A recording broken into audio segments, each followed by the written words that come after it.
Okay.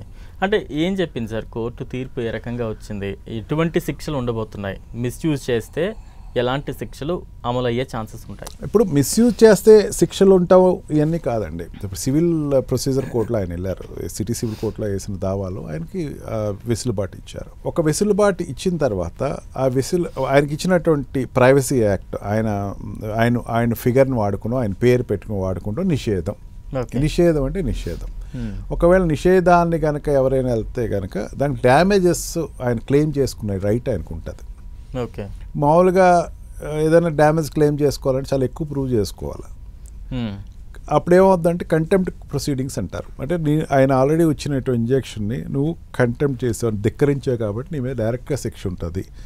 అది court తీసుకునే పరిధిలో ఒక 1 year కావచ్చు, 2 years పనిష్మెంట్ కావచ్చు, డిస్క్రిప్షన్ ఆఫ్ ద కోర్టే ఉంటుంది. అండ్ డ్యామేజెస్ మెయిన్ ముఖ్యం అక్కడ. ఇప్పుడు మెటా అనేటువంటి ఒక సంస్థ ఇప్పుడు ఉందండి, టూల్లో మెటాలో వస్తున్నాయి. మెటాకి ఇండైరెక్ట్గా ఒక ఇండికేషన్ ఇచ్చాడు. లేకపోతే యూట్యూబ్కి ఒక ఇండైరెక్ట్గా ఇండికేషన్ ఇచ్చాడు. ఏమని? పబ్లిక్ డొమైన్లో నేను ఒకటి పెడుతున్నాను, నా పేరు వాడుకుని ఎవరు మిస్యూజ్ చేయడానికి లేదు. ఇప్పుడు ఏదైనా మిస్యూజ్ చేస్తూ ఉంటే ఆ మెటా అనేదే ప్రమోట్ చేయాలిగా, యూట్యూబ్ అనేదే ప్రమోట్ చేయాలిగా, ఇన్స్టా అనేదే ప్రొవైడ్ చేయాలిగా. ఈ ప్రమోట్ చేసుకునే తరుణంలో వాళ్ళ ప్లాట్ఫామ్స్లో కనుక వాడితే కనుక డైరెక్ట్గా యూట్యూబ్ మీద డ్యామేజెస్ వేసుకోవచ్చు. డ్యామేజెస్ వేసుకుని దాని మీద ఇన్ని వేల కోట్లు లేకపోతే 100 కోట్లు హీ కెన్ క్లెయిమ్. అండ్ ఇమీడియట్గా దాన్ని రిమూవ్ చేసేయమని చెప్పి ఒక లెటర్ పంపించవచ్చు.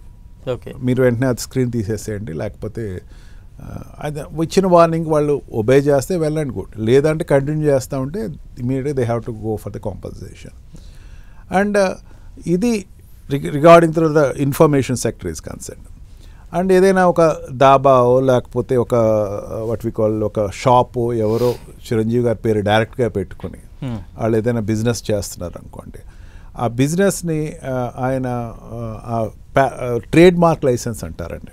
ట్రేడ్ మార్క్ లైసెన్స్ అంటే ఆ ట్రేడ్ అన్నది తనది. ఎప్పుడైతే ఇంజెక్షన్ ఇచ్చేసారో ఆ ట్రేడ్ అనేది ఇంకా వాడటానికి వీల్లేదు. ఫర్దర్గా వాడితే కనుక దాని మీద అతనికి రాయల్టీ అడిగేటువంటి రైట్స్ వస్తాయి. If at all it royalty అడిగేట, లేదంటే కనుక అది ఆపేసేయండి, లేకపోతే ఇప్పటివరకు జరిగే బిజినెస్ మీద ఇంత డ్యామేజ్ ఇవ్వండి అని అడగచ్చు డైరెక్ట్గా. అంటే చాలామంది ఉంటారు, రోజుకి కొన్ని 100 కాదు 1000 కాదు లక్షల్లో కూడా వీడియోలు తయారు చేసి సోషల్ మీడియాలో విస్తృతంగా ప్రచారం చేస్తూ ఉంటారు.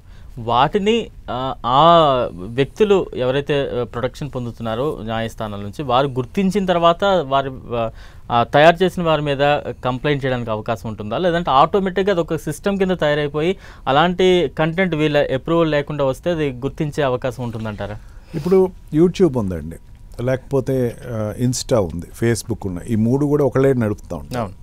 వీళ్ళు నడిపేటప్పుడు ఏం చేస్తారు? అప్లోడింగ్ ప్రాసెస్ అంటారు. అంటే అప్లోడ్ చేసేటప్పుడు ఒక వార్నింగ్ అనేది వాళ్ళకి, ఏదైతే ఇట్లా ఇంజెక్షన్ తెచ్చుకున్నారనుకోండి, అప్లోడ్ చేసేటప్పుడు మనం వెంటనే ఇమీడియట్గా అది వెరిఫై చేసి వాళ్ళ టెక్నికల్ టీం ఉంటుంది.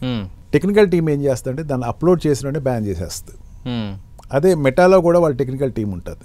నాకు ఆల్రెడీ ఇన్స్ట్రక్షన్స్ వచ్చినాయి. ఈ ఇంజెక్షన్ ఏం చేస్తారంటే మొత్తం ఈ రెప్యుటేటెడ్ ఈ ప్లాట్ఫామ్స్ అన్నిటికీ పంపిస్తాం జరుగుతుంది. ఓకే. పంపించిన తర్వాత దాంట్లో ఏదైనా మిస్యూజ్ జరగకుండానే ఆపేయడం జరుగుతుంది. వెంటనే ఆ స్క్రీనింగ్ డిపార్ట్మెంట్ అన్నది జరుగుతుంది. అండ్ లేబర్ డిపార్ట్మెంట్ పంపిస్తారు. లేబర్ డిపార్ట్మెంట్ పంపిస్తే వాళ్ళకి ఏదైనా ఒక షాప్ ఎస్టాబ్లిష్ చేయాలంటే షాప్స్ అండ్ ఎస్టాబ్లిష్మెంట్ యాక్ట్ ప్రకారం, లేకపోతే ట్రేడ్ లైసెన్స్లో ఏదో అప్లై చేయాలి. ఏదైనా సరే ఇచ్చేటప్పుడు ఈ పేరుకి అప్రూవల్ ఇవ్వరు. ఓకే.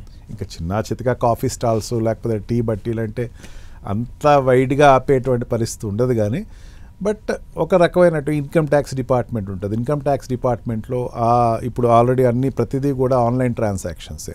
ఓకే. ఇన్కమ్ ట్యాక్స్ పేమెంట్కి వెళ్ళేటప్పుడు ఏంటంటే నువ్వు చిరంజీవి గారి పేరు వాడుతున్నావు, నీ ఎక్స్ప్లెనేషన్ అడిగేటువంటి షోకస్ నోటీస్ ఇవ్వచ్చు, ఆయనకి నువ్వు ఎట్లా వాడుతున్నావు, అన్ని డిపార్ట్మెంట్స్ ఎలక్ట్ అయిపోతాయండి.